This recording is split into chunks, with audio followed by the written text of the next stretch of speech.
اگر اللہ کسی کو اپنا بیٹا بنانا چاہتا تو اپنی مخلوق میں سے جس کو چاہتا منتخب کر لیتا۔ وہ پاک ہے، وہی ہے اللہ جو اکیلا ہے، بڑا زبردست ہے۔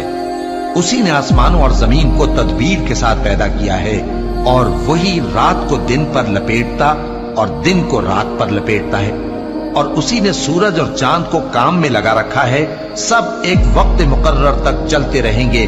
دیکھو وہی غالب ہے، بخشنے والا ہے۔ اسی نے تم کو ایک جان سے پیدا کیا، پھر اس سے اس کا جوڑا بنایا، اور اسی نے تمہارے لیے چوپایوں میں سے 8 جوڑے بنائے۔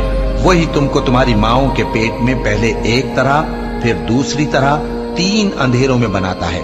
یہی اللہ تمہارا پروردگار ہے، اسی کی بادشاہی ہے، اس کے سوا کوئی معبود نہیں۔